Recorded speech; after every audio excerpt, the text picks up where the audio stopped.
Hello, human peoples. You're listening to the podcast network of Gamefully Unemployed. To support us and gain access to great exclusive podcasts like Fox Mulder is a Maniac, Tom and Jeff Watch Batman, Star Trek The Next Futurama, and our latest show, Spiel Boys, head over to patreon.com/gamefullyunemployed. We do game streaming, movie nights with our patrons every Friday night, and you can even commission your own podcast about anything you want. Literally anything, within reason, and we have to do it. You are quite frankly out of excuses not to go visit patreon.com/gamefullyunemployed. That's patreon.com/GAMEFULLY unemployed, which is spelled like it sounds.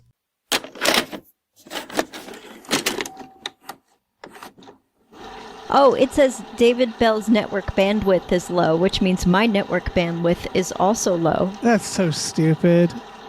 That's so stupid. We're in the Spectrum. I swear to God. We're in the same house. It's bullshit. We pay them so much for their best internet package. Yep, and they fuck us. Anyway, hi everybody. My name is David Bell.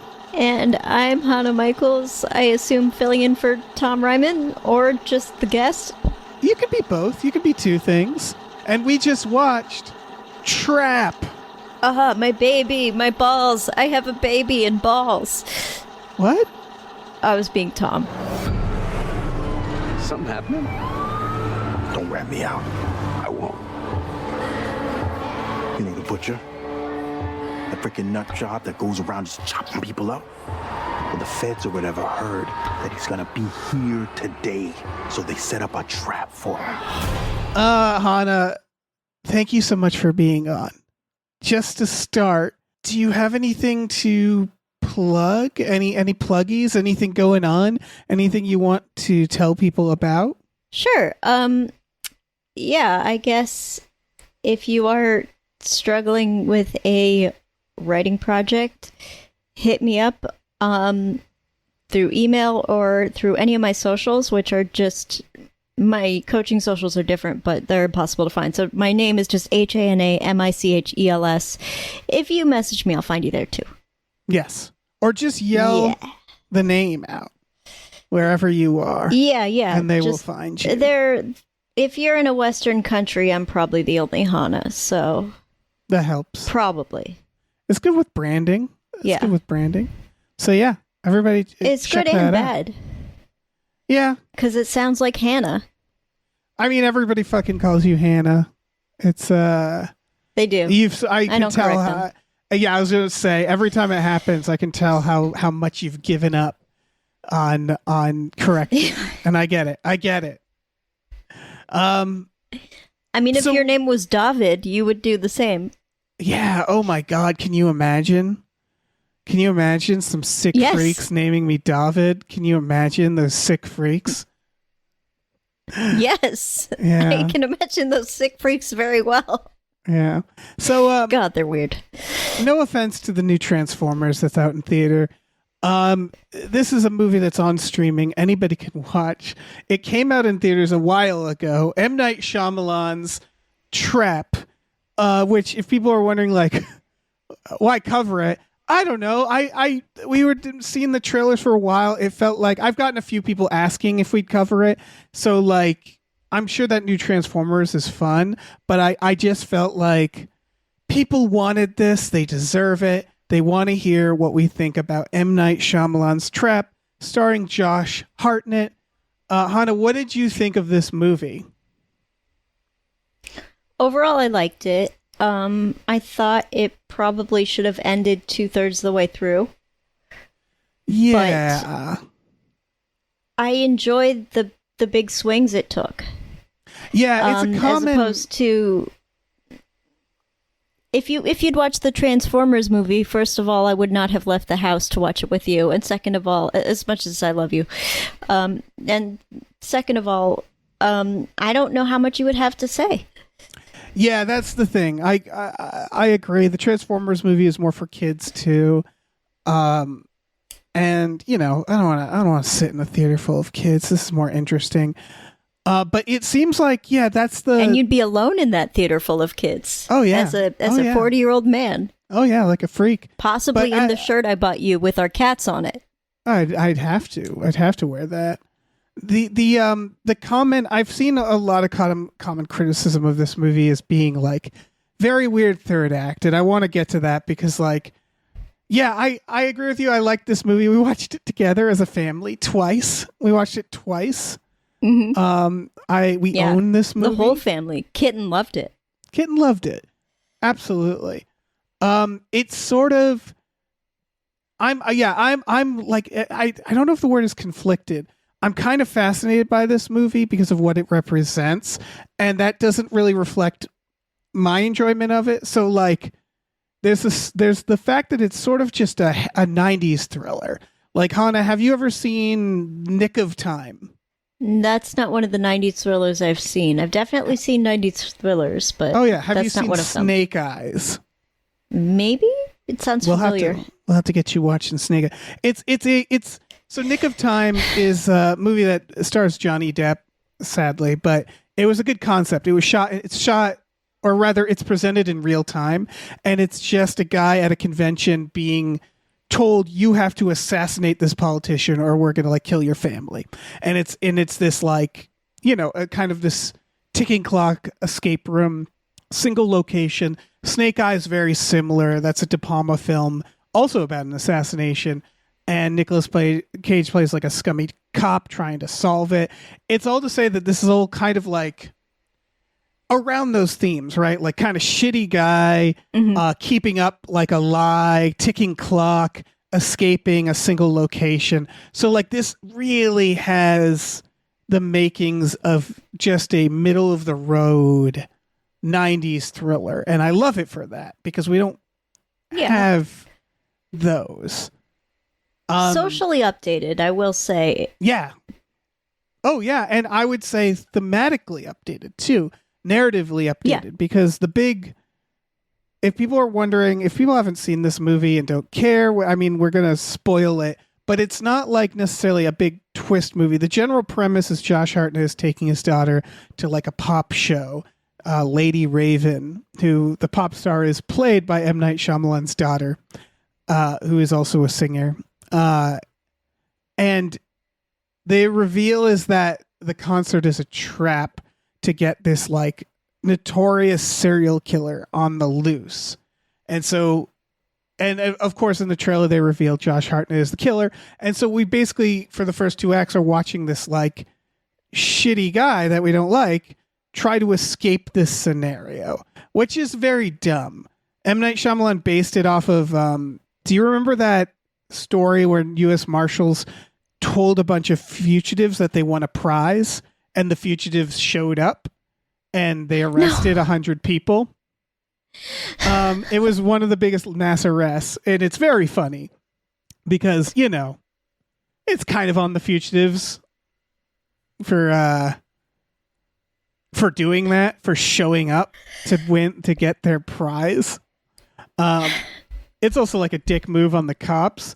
Like, I don't know. Yeah. Like, if it's just like drug charges, like, I feel bad for the fugitives.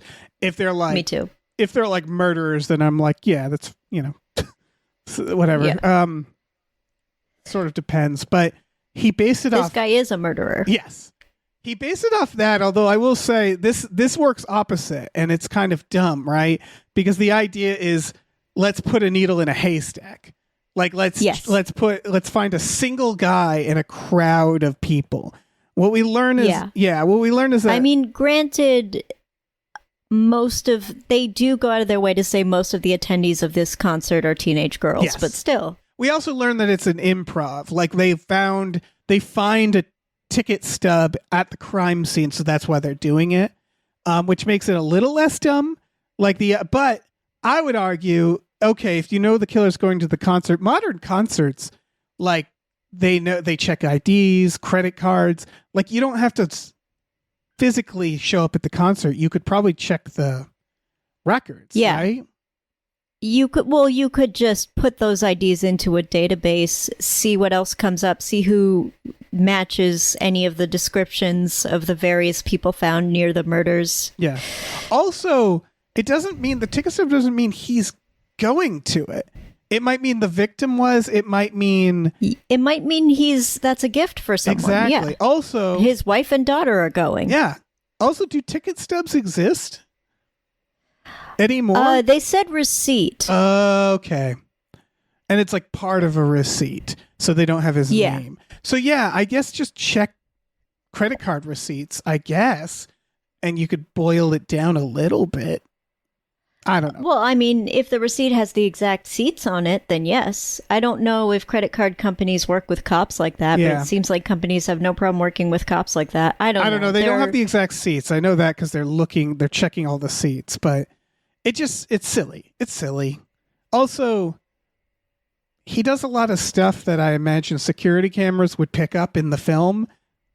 Yeah. Also, for some reason, the concert lobby is crowded all the time, even when the concert's going on, so he can blend in. Oh, well, I mean, that is most modern pop concerts just by nature of the fact that parents are there. Right. And or older siblings. There are people who aren't actually into the band or musician that are there. I guess, but it's packed. I don't know. I know what you're saying though. Where I mean, it's like people there would be pee people. and stuff. Yeah, there would be people walking around. But it's very funny. Like he pushes that woman down the stairs, and it's like, or he puts the oil in the fryer, and it's like they know that was a malicious act. Can they not check the cameras? Can they not go like, okay, well, we can't see his face, but there he is. He's clearly wearing this color shirt or something like that. I don't know. It's a silly film.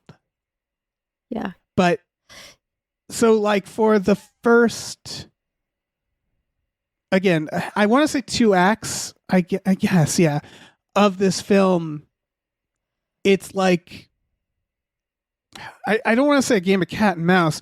It's basically this idea. It's a fun idea, which is Josh Hartnett does not want to tell his daughter he's a murderer. He also is kind of like tethered to his seat because it's like it's suspicious if he like it's I don't know he can't like leave his daughter unsupervised. She gets suspicious. Like I feel like some parents could do that, right? Just say like I don't want to watch this. Oh well, he does keep getting up. Yeah, but then he finds dead ends. Yeah, and she starts getting suspicious. Back. She starts being like, "Why do you keep leaving?" Yeah. So it's this battle of him sort of having to try to low key, like he can't just run. He has to maintain his daughter and he seems genuinely interested in her having a good time while trying to like low key not get caught. And so that's a cool idea. Yeah. But then I guess we'll talk about the third act first because that's again the loudest thing. You kind of expect that to be most of the movie, and it starts escalating where like he figures out a way to get her backstage to meet Lady Raven. Yep. And what happens is he basically learns that he goes backstage because he thinks like that way you won't have to go back to the cops, but he sees their security screening there and realizes that like the only person who can get through security is the pop singer. So he basically takes the pop singer aside, reveals to her, I'm the murderer. I have a man hostage. Because he has like, you know, the classic iPhone app that shows you the guy you kidnapped. He has like a really weird app. Yeah. And the Saw app. The Saw app, exactly. And so he essentially holds this guy hostage and says, like, you're going to get us out of here. And again, it's all very typical thriller until a specific moment where they get in the limo and Lady Raven, who is, well, you don't think about it, but she's been a character throughout the movie. Like she's on stage the whole time. You're always seeing her. She's talking to the audience. We're learning about her. So it makes sense that she is a character. Says, oh, we should go to your house, to his daughter, because he's trying to maintain he's trying to act normal for his daughter. And so she basically calls him out and she turns the table on him is the big first twist. This is the twist that I like. This is the twist that I feel like really works. Me too.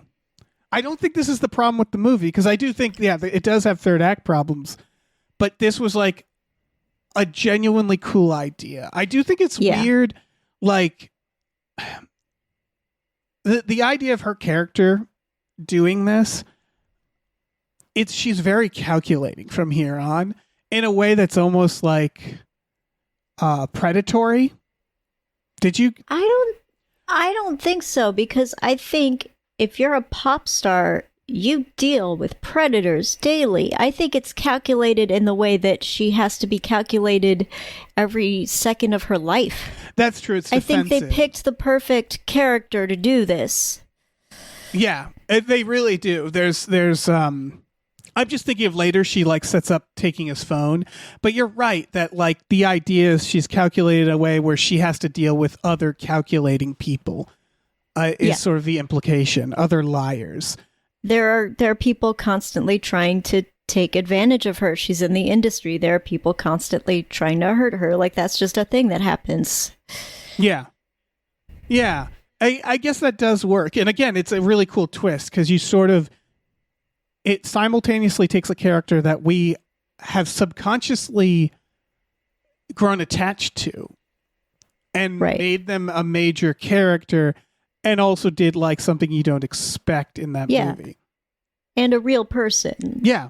Much more than we've seen. Yeah, more than we anticipate. Like, oh. Definitely more than we anticipate. Oh, she's actually fucking brave. Because there's this beautiful moment in the limo where, again, the moment where she says, I think the kid's name is Riley. She's like, Riley, can I see your home? And like Josh Hartnett like kind of flashes his phone and he's like, what the fuck are you doing? And then the moment where she goes like, what's your address? And Josh Hartnett immediately says it. And you realize in that moment, he's either cooked or she has to die. Like, she basically has put herself in this situation where like there's no going back, right? In that moment, she knows who the killer is and where he lives. So if she gets out of this situation, she can go to the cops. He's done. He either has to kill one of the most famous people and get away with it, or run. And so, like, I don't know, for a thriller, that's a great moment. Yeah. Like, this movie has a lot of really great little, not subtle moments, but unspoken moments like that, which was really cool. And then this is where things get really fucking weird. Because they drive to the house and we meet the family and we get this weird back and forth where like, so you think like, okay, this is going to be it. It's going to be like, it's going to play out, you know, at his home. And there's this like this moment where she's with his family and like, it's this tense sequence. And then she gets his phone, quickly solves the kidnapping, like neutralizes his leverage, and he goes mask off for his family. Yeah, she basically just uses her massive following to take the details the kidnappee gave her, the small details and the area she's in, and be like, who knows a place like this? Right. And that seems doable if you have a massive following. Is this where the movie started to lose you? It's right after this where the movie started to lose me. Okay, I think we're on the same page then. Because what happens next is you hear a commotion, and another really good moment where you hear the mask off moment, this man get exposed to his family, but you don't see it. And I thought like, oh fuck, he killed his family. And that's what they want us to think, right? You hear like screaming. Yeah. And then he says like, no, I locked my family up. They're locked in a room. And he kidnaps Lady Raven. So you think like, okay, I see how this is going to play out. Now he's going to kidnap her, take her to a secondary location. In a classic like 90s thriller fashion, she's going to have to fight him off and kill him or whatnot. They get in the car, and then we see the family stops him. They all stand at the driveway, and so he has to unkidnap her. So he kidnaps her, unkidnaps her. Well, sorry, he kidnaps her at the beginning at the concert. She kind of calls him out. Then he re-kidnaps her here. Unkidnaps her because his family stands in the way, and the cops come because I think someone has called the cops at this point. She told her limo driver, she texted her limo driver to call the cops. Okay. And so then it becomes a standoff where he's in the house, everybody's safe and outside, which was an interesting idea where you're like, this is not going where I thought it would go. And then you get another scene where the cops go in, they go, he's gone, we found a tunnel. And Lady Raven gets re-kidnapped for like the 4th time by Josh Hartnett dressed as a cop. Brought out, and he's like gonna bring her to go. Oh yeah, kill her. he somehow pulled like a magician where he steals a SWAT team member's outfit. Yes, he starts doing costume changes here. Yeah. And so, and you'd think as a firefighter, we've established he's a firefighter, you'd think that uniform might help him a little, but no, he has to be a magician who somehow gets one of these cops with absolutely no noise and no witnesses and changes into his costume in an instant. yeah, he becomes like a super secret agent spy. Like, yeah, you're right, because like firemen do show up at these things. Like it wouldn't have been a huge stretch to have like the firemen show up. He probably has an EMT uniform as well. Yeah. They're often, firefighters are often both. I imagine, yeah. Yeah, but he keeps, from here on, he starts doing costume changes. And so he re-kidnaps her in the limo. They drive off and you're like, okay, I guess now he's going. And then she just gets away. And the limo gets surrounded and she sneaks out and the cops try to capture him, only to find that he's not in the limo again. So we keep yo-yoing between like, he's kidnapped, she's not kidnapped, he's captured, he's not captured. She bounces from the movie at this point. She does. Like we see her in a few other shots later, like, with the victim and stuff. But then suddenly we go back to his family and his wife, who is played by Alison Pill. So we kind of know she's going to be a major character. Good. Yeah. And then he comes back home and we get this standoff with his wife, who up until this moment is a completely new character. She is introduced in the 3rd act. And that's why it feels weird, I think. We assume that when Lady Raven yells from the bathroom, your husband is the butcher, that's the first time she finds out. Right. We get this reveal. Right. What did she do? She heard him lie. And we get this monologue where they're both in the kitchen. And he pops off his shirt real quick to show his pecs. And she tells him... he can't not be Josh Hartnett. Yeah, exactly. And then she tells him basically like, I suspected, I left the ticket. I framed you. I wasn't sure, but I figured they get to the bottom of it either way. He's eating pie while monologuing. And then we get the reveal that she drugged the pie. And then he gets caught. And then he's being let off. And because I don't know, I guess because he's a white guy, the cops like let him hug his daughter and fuck with the bicycle. Really feels like they'd be like, absolutely not. You've killed so many people. It you also are lucky feels like to be alive right now, sir. They mention OCD more than once, and the fact that he has to tidy up when he's arrested feels like a mean stereotype. Yeah, I do want to talk about his character and what that means, because they just finishing up, basically we learn that he picks the lock using a piece of the bike, and that's how it ends. So it just keeps yo-yoing. They do this thing, like, did you notice when he walks into the bathroom, when he breaks the door down to get Lady Raven, he adjusts the towel? Adjust the towel, yes. I think, so there's this underlying... That's the stereotype that stays, and I think it's maybe just to set up the bike one. Well, it's that, and there's this underlying idea that he cares about his family. Yes. And I want to talk about that. And also the ending. So, like, I don't know, we can skip around. There's this general... Well, hold on. I want to talk about the ending, I guess. One thing at a time. Because the point being that I think people didn't like how weird the ending yo-yoed back and forth, right? Was that your issue with it? I think he goes from being kind of just a clever guy to being a magician, to being like someone who would be a world famous magician. Yeah, again, he becomes like a horror movie villain where he teleports and he's magic to the point that he has the same weakness as Jason Voorhees, which is if you pretend to be his mother, it weakens him. Yeah. I mean, he doesn't fall for it the first time. She tries to do it, and he's like, "Come on!" But then when he's drugged, the detective does it, and it works for a second. Then they tase him. But yeah, it definitely he becomes a different type of. I guess the idea is we've seen it all from his perspective, and when the third act happens, they shift perspective to be like other people's perspective of him.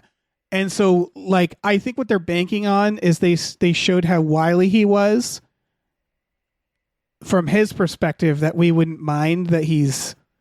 Yeah, but being mentally wily and capable of a 10-second costume change are two different things. Yes. And he also keeps doing the same costume thing. And they sort of overload it with tropes. And I guess that's... My issue with the third act was that, like... we've talked on the podcast before about post-cinema storytelling and the idea that like audiences sort of subconsciously know how movies are structured. And I'm a big like structure freak. I love screenplay structure. And so watching this movie, you can't help but to play out the structure in your mind. And I think that people subconsciously do that anyway. So like your first expectation is this is all going to be at the concert and there'll be some big grand finale, perhaps on the roof because they've established the roof as a location, or backstage because they're establishing moments that you sort of subconsciously go like, oh, I bet that's going to play out or that's going to be a thing. And then they go, no, twist. We're leaving the concert. And that's a cool idea. And then double twist, she's going to challenge him. And then you're like, okay, so it's going to play out at his home. And then he tries to kidnap him and you're still trying to fill in the blanks. So you go like, okay, he's going to take her to one of his, cause they keep mentioning that he has other spots. So it's other houses. Yeah. Yeah. Okay. It's going to go to one of the other houses. And so Shyamalan being a guy who's very, very attuned to how twists work and how storytelling works, for better or for worse, he's attuned to that, is sort of determined at the end to make it so that you never know what's going to happen next. Yeah. And I appreciate that idea. He basically throws away structure and throws away story. Like like screenwriting, you're told never introduce a pivotal character in Act 3. Like that's a huge gamble, and he does it with the wife. Yeah, like it is like the first note you'd get storytelling is not to do that, and like especially since he has Lady Raven there and is setting up this idea of like obviously she'll be the climactic character, and then she just goes away and gets swapped in for someone else, and I think. That's weird to people, right? But again, I think the idea was Shyamalan being like, I don't want anybody to ever know what's going to happen next. And well, in that sense, the film is a success. It's just, I feel like the rules of the world change so much that it takes you out of it a bit, but you're never bored. You're never bored. See, I think it's that, and also by avoiding those tropes, he kind of just adds other tropes. Like I mentioned him monologuing while he's being eaten the pie. Like that's a trope. The villain could kill you, and instead he delays it and just sits and talks while help comes. Like and in fact delaying him and getting him talking is part of the tactic. Him swapping costumes like he's Jason fucking Bourne is another cliche. So I think like I really commend the idea of changing the narrative up in the third act and almost doing it in this nihilistic anti-storytelling way. I think that we're going to see more and more of that as like in movies that aren't even considered like experimental or artsy like this, where it's just trying to keep you guessing. And the only way to do that is to sort of throw away classic storytelling tactics, create dead ends, loose threads. See, I think that's going to get annoying really quick. You can only put one urinal in an art gallery. You know what I mean? Yes. No, I think you're right. I think that's the key. Is like, how do you do that? How do you do that in a way that doesn't also become predictable, or doesn't also, like, I was thinking about like the Scream movies, the slasher movies. Yeah. That's a big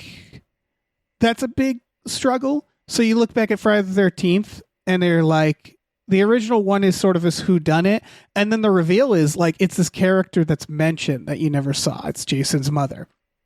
And so there's been since then this constant battle to be like, who is the killer? How do we subvert that in some way? How do we go like, oh, you'd never see this is coming? And that like battle has made it actually sometimes more predictable. Mm-hmm. And this feels the same, which is like, how do we make it so people do not see what's coming? And eventually it's either going to be so random that audiences will go like, well, it's no fun to try to guess, or to try to, or you'll enjoy, like, people will also enjoy it, but also like you have the risk of doing stupid things, right? Like, just because something's unexpected doesn't mean it's smart or good. Yeah. Like, the best twists are the ones that you go like, oh, that's so clever because it was right in front of me the whole time. Yeah.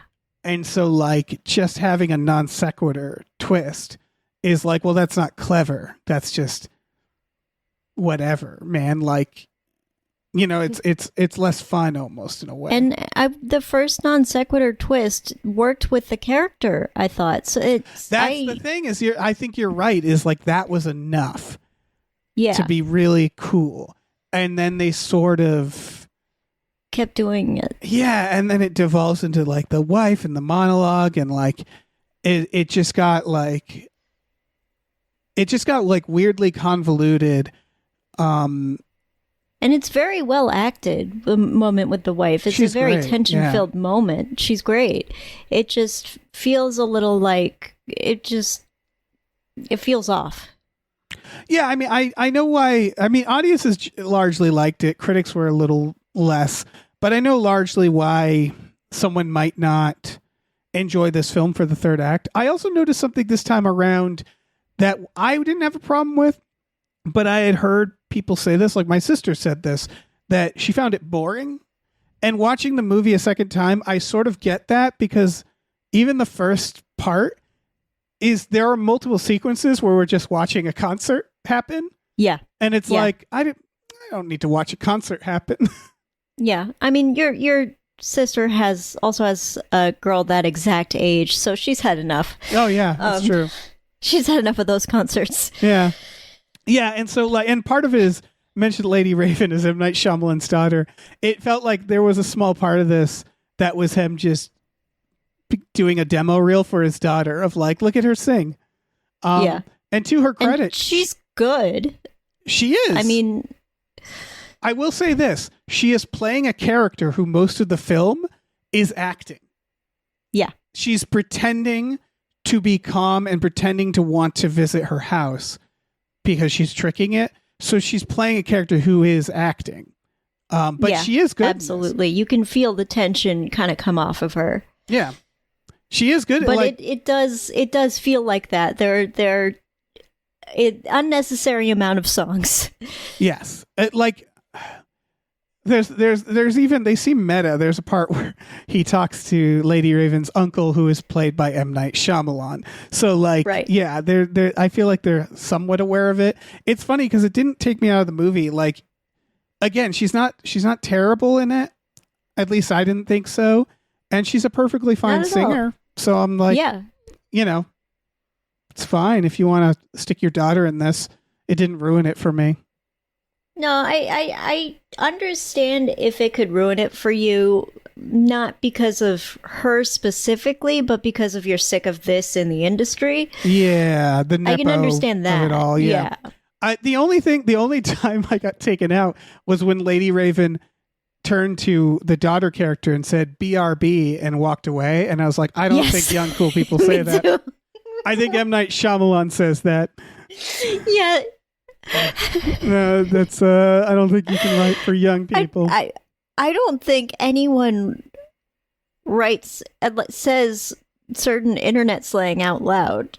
I don't think that's ever been a thing. I think that's only been a thing in movies. Yeah, I'm definitely... Sometimes words start on the internet and become part of the regular lexicon, but if it's an acronym like that, it stays on the internet. Yeah, I'm deathly afraid of writing young characters. Like, every time I have to write a young character, I either just make them talk like anybody else, or like I said it in the past when I know what young people sounded like. Like, that's being like a 40-year-old writer, or an M. Night's character case. I think he's like 60. Like, and having to write a young character, that's just what a fucking nightmare. But you caught this, and you have a young niece and nephew. You have people work. like you just have to ask people, man. Have you ever asked a young person what a young people say? What a young No, you ask them to read the script. Yeah, no, you don't say you don't say that. They literally do the thing in this where he's doing the slang thing. Yeah. Let's talk about his character, because that's a whole other thing. Like the idea that this means something. By the way, like, we're really exploring this film, but again, it's not. My view is it's like a middle of the road thriller, but it's clearly trying to talk about something. And watching it twice, I picked up in this more, which is like, I will say I enjoyed it. I was entertained. Yeah. I don't know how good I think it was, but I was thoroughly entertained. Yeah, like when people say it's boring, I'm like, okay, that's a deal breaker, right? Like, if it's boring, then it's boring.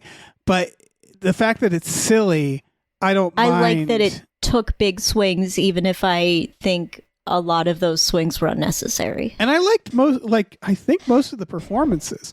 Josh Hartnett's a lot of fun in this, you know? Yeah, he's good. Yeah. And there is definitely this underlying idea, because watching it a second time, first thing that occurred to me was that his character is surrounded by women or girls. His daughter, the other kid's mother who keeps showing up. He has this mother complex that we learn about. His wife, Lady Raven, and then of course the investigator there is an older woman who clearly is supposed to represent his mother, like an authoritative woman and it bothers him. There's this whole mother complex thing throughout. But then you think about what the guy characters that are in it. And there's his teenage son, who's not really a character. And then there's the other artists who you don't really know too much about. They're like friendly. They're shitty to their assistants. They have one of them's kind of sleazy, and the other one he barely talks. Yeah. And then the t-shirt guy who basically will trust Josh Hartnett with his life. And he sees him being a nice guy to another girl who wants a t-shirt that is the same size as his daughter's, and that's it. He trusts the guy, you know? Yeah, so there's this like underlying message about like secretly shitty guys, I guess. Like, this t-shirt guy is enabling this guy that he thinks like, he's fine, you know? And Josh Hartnett he gives away the entire game of what the concert is for. It's to catch him. Right. He lets him in on something he's not supposed to. Yeah, just because he was nice. Right. And there's a lot to say about the idea of Josh Hartnett being like this polite dude who's good looking enough, just sort of getting away with things. Polite white family man, yes. Yeah, who can act like he belongs. So like a lot of the moments in this is about his confidence. He walks through a crowd of cops and he just acts like he belongs. He does it multiple times. He can basically get access to anything. It kind of reminded me, I know you haven't watched the movie Eyes Wide Shut, but there's a similar theme, which is that I've only seen like snippets at a time. Yeah, there's a similar theme of Tom Cruise being like a rich, white, nice guy who's pretty, and how far that can get him in the movie.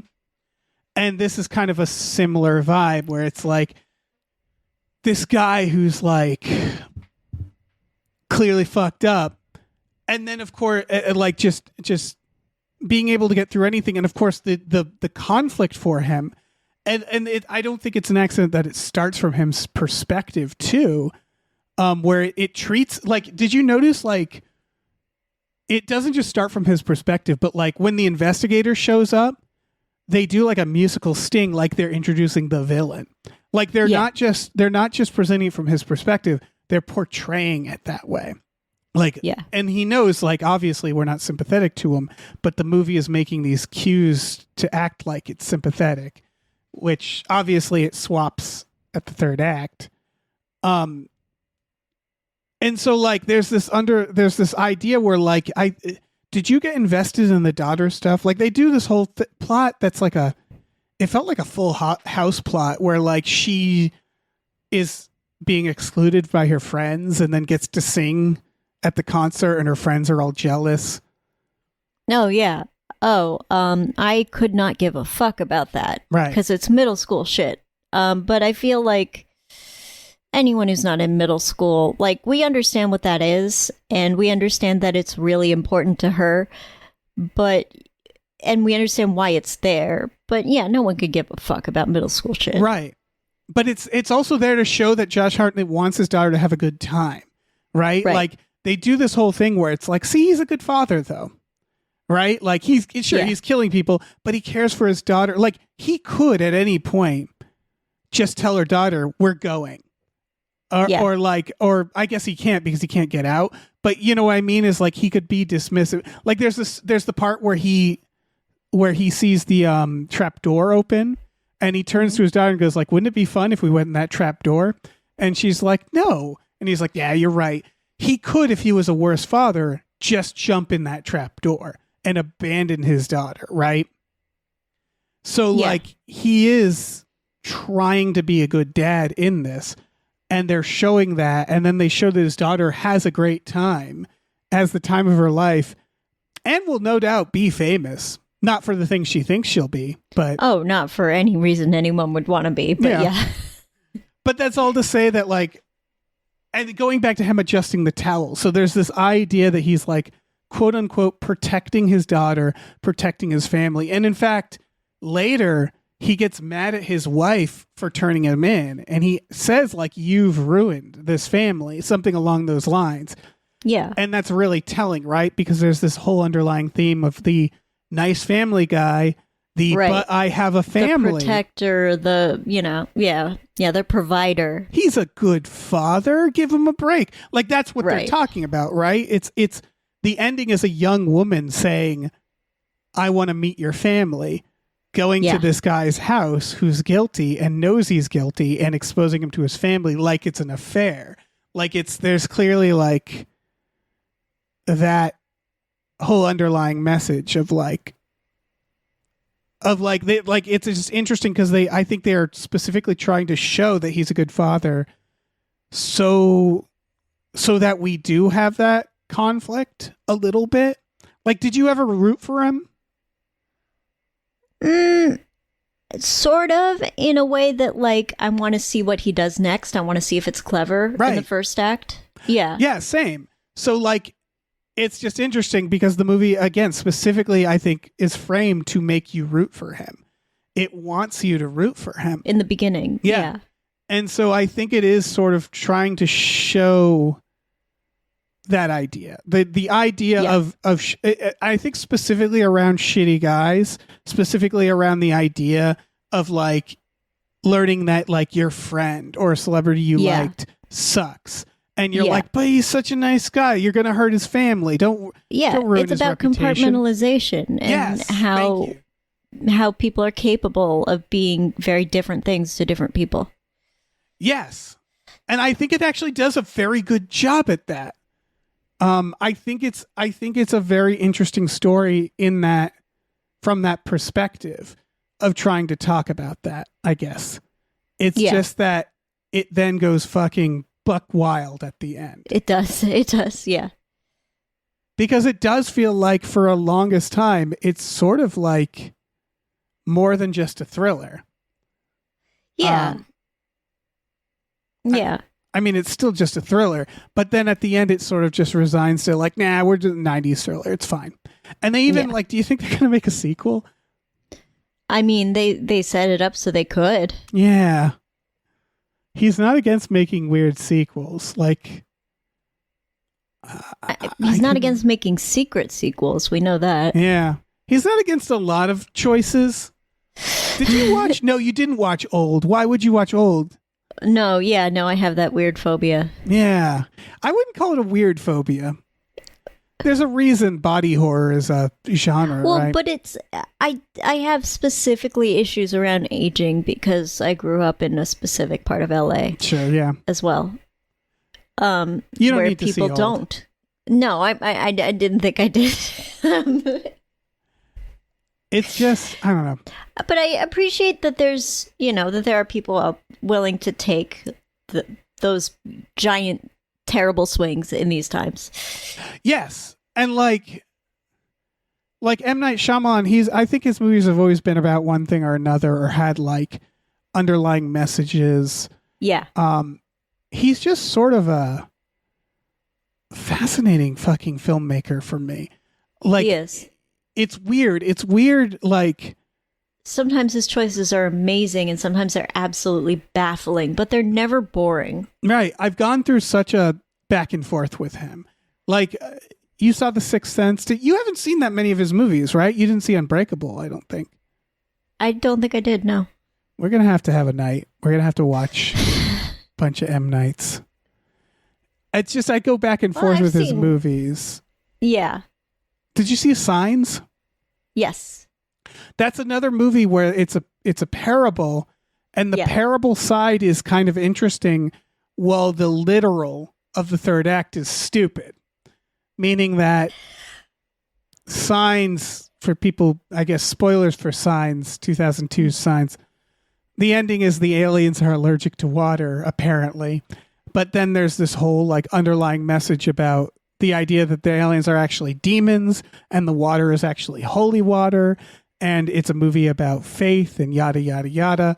So like he just makes these really interesting, wild swings that it's like ultimately when the dust settles, even though he's made a lot of movies that I do not like and that I think are silly, I think ultimately I'm just a fan of his. I'm like... You'll never forget them. Yeah, and I think he's like an interesting filmmaker who should be studied and thought about and considered. Yeah, definitely. Because he's... I don't know. Yeah, he's making interesting stuff. Yeah, yeah. Yeah, and he's not afraid to take risks, which I think he's also... is really important. He's also not a loud director when he wants to be. Like, this didn't feel like a loud film. What I mean by that is like, I don't remember any like complicated oneers or like big cinematic moments where he's just sort of, again, doing a 90s thriller, and 90s thrillers tend to be muted in terms of the actual style of filmmaking. Yeah. All I can say is I didn't notice anything. Yeah. Anything else about this movie? Trying to think. He has a sheep tattoo. Is it a sheep? I thought it was a sheep. Is it not a sheep? Well, because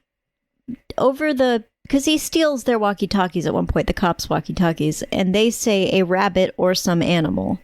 Right. It looked but like I didn't get a good enough look at it to see if it could have been a sheep. I mean, maybe it's a rabbit. That would be some animal. A rabbit, I guess, would be a little less weird. Would it? I don't know.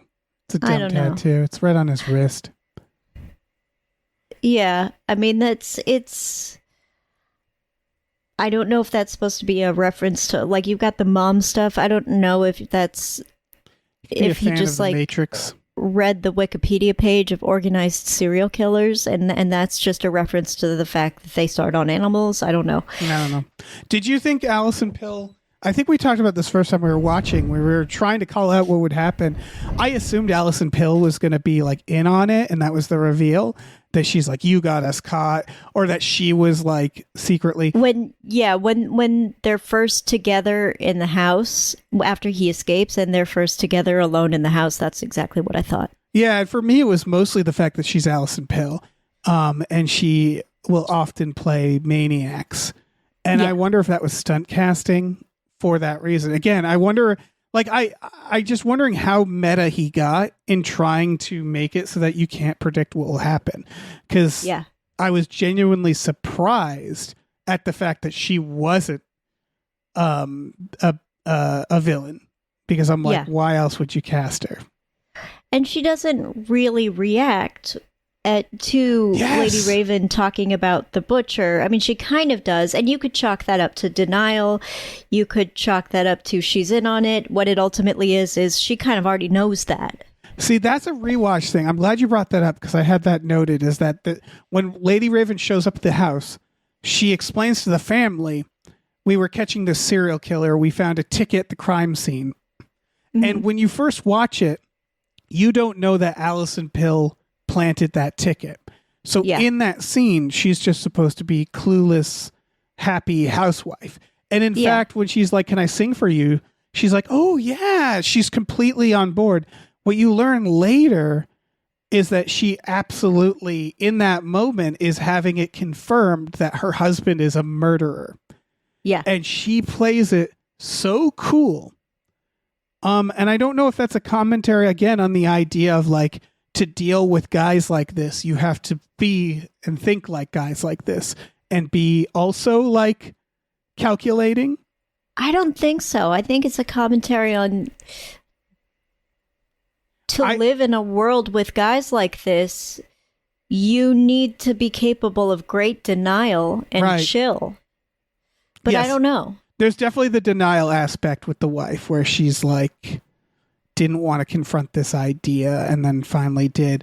But like in that scene, it's just, I'm interested to know what she was told direction wise. Yeah, Like, me too. Because like it seems like in that scene, she genuinely doesn't have that realization, even though she absolutely gives some does. muted, shocked looks, but Yeah. that's easily chalked up to the subject matter of the conversation. Yeah, it's not like fully a plot hole. It's just like weird.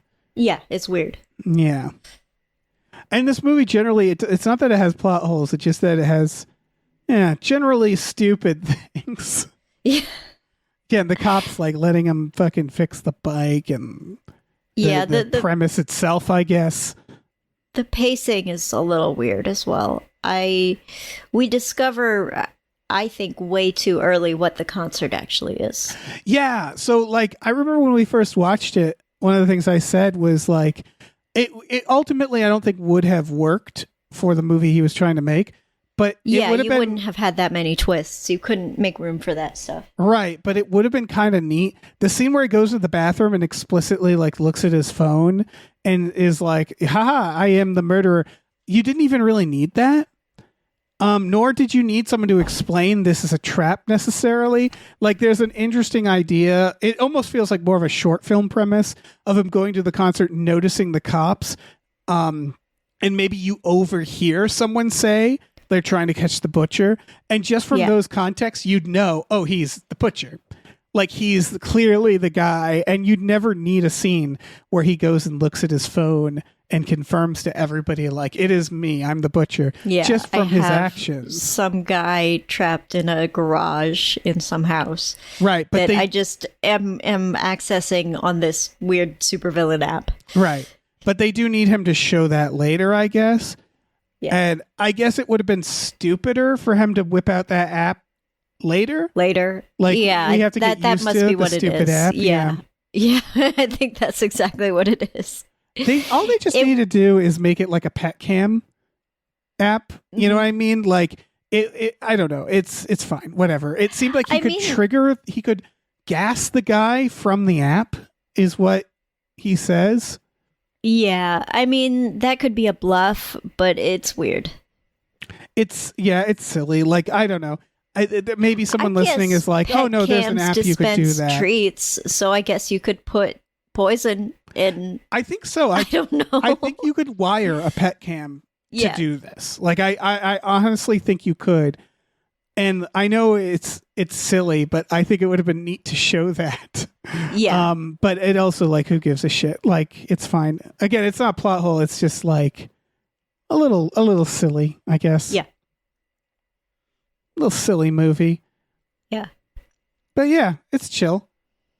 Yeah. Yeah. I think I'm done talking about it.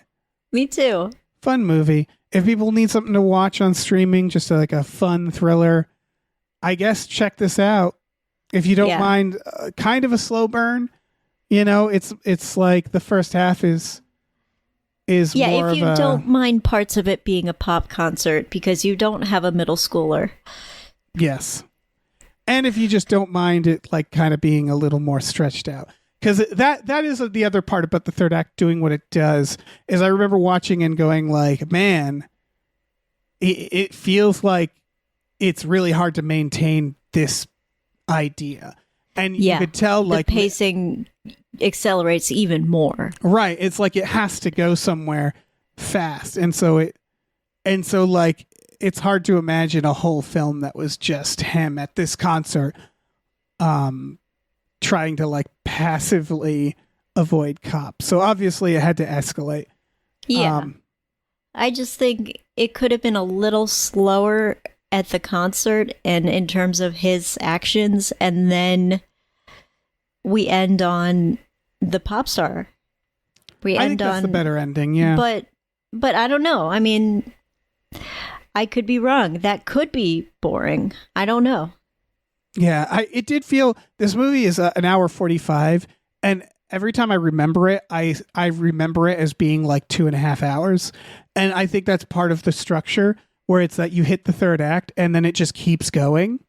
Yeah. And by the time he's having that monologue with his wife, I was just like, oh, come the fuck on.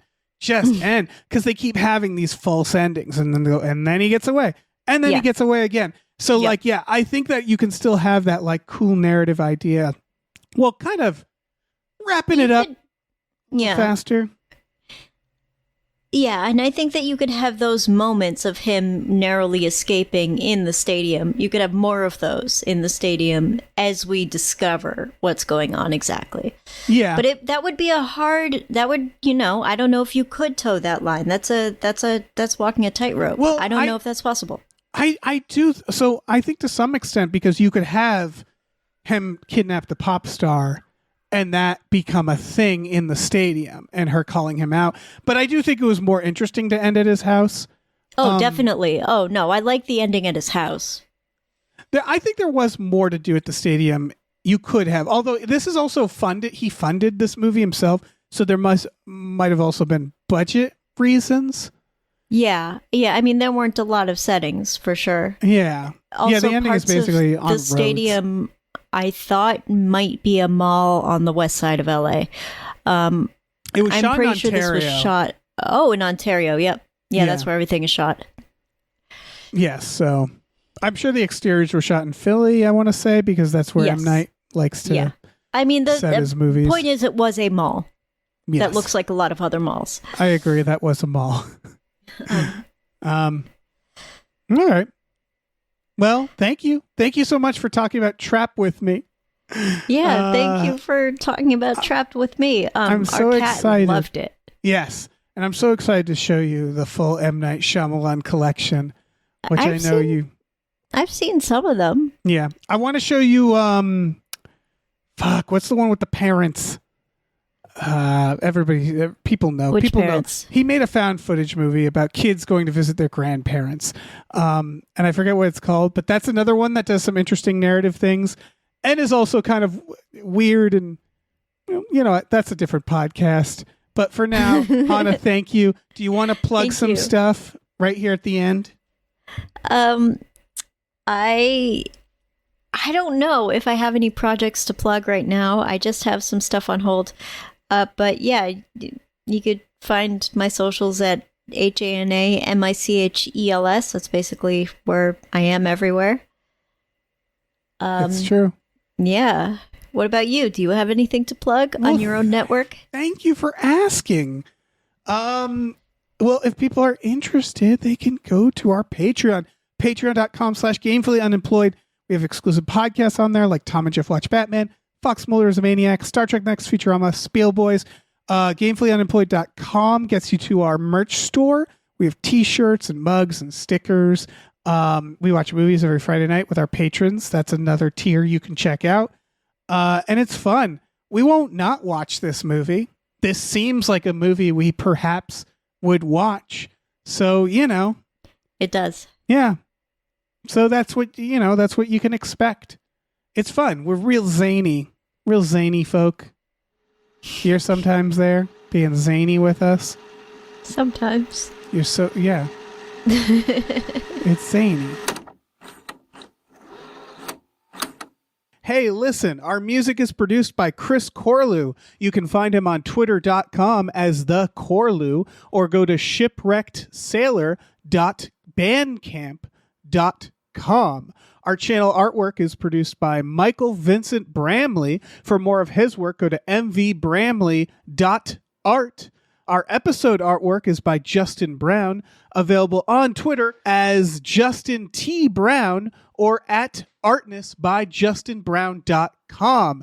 And finally, additional artwork is by Starlene Hodge. You can find her work at starlenearts.com or on Twitter as StarleneX. Cool. Goodbye.